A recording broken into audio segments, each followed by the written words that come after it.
வரட்டா மாமே டுர் அப்படின்னு சொல்லிட்டு இந்த தாத்தா வந்துட்டு ட்ரை சைக்கிளில் ஹாயாக போயிட்டு இருந்தாரு. போயிட்டு வந்தவரை கூப்பிட்டுட்டு, ஐயா நான் வந்துட்டு உங்ககிட்ட பூ வாங்கணும்னு சொல்லிட்டு ட்ரை சைக்கிளை நிப்பாட்டிட்டோங்க. நிப்பாட்டின பிறகுதான் தெரிஞ்சிச்சு, ரொம்ப தூரத்துலேருந்து இவர் பூச்செடியெல்லாம் எடுத்துகிட்டு வந்து நம்மளுடைய இந்த ஜிஆர்டி போத்தீஸு இந்த கிருஷ்ணா நகமாளிகள்லாம் இருக்கு இல்லைங்க, அந்த வழியில தான் டெய்லி வந்துட்டு வித்துட்டு இருக்காராம். அப்புறம் நான் வந்து கேட்டேன், எங்கேருந்து தாத்தா வரீங்க அப்படின்னு.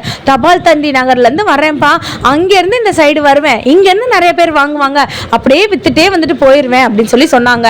அதே மாதிரி வந்து பார்த்தீங்கன்னா இந்த தாத்தா கிட்ட ரொம்ப கம்மியாக வந்துட்டு பூச்செடியெல்லாம் வந்துட்டு சொல்கிறாங்கங்க. எப்படிதான் இவருக்கு கட்டுப்படி ஆகுது அப்படின்னு எனக்கு வந்து தெரில. இந்த தாத்தா கிட்ட நான் செடி வாங்குறதுக்கு முன்னாடி ஒன்று கேட்டேங்க, தாத்தா நீங்கள் ஆசீர்வாதம் பண்ணி இந்த செடி எனக்கு கொடுங்க, அப்போ தான் எனக்கு இந்த பூவே வந்துட்டு வளரும்னு சொல்லி சொன்னேன். அவர் ரொம்ப ஹாப்பி ஆகிட்டாருங்க. அதே மாதிரி இந்த தாத்தா கிட்ட எல்லாமே விதமான பூச்செடிகளும் இருக்குது.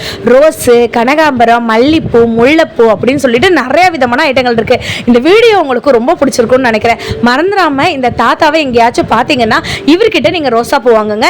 இது பெய்டு ப்ரொமோஷன்லாம் கிடையாது, இது தாத்தாவோட ப்ரொமோஷன்.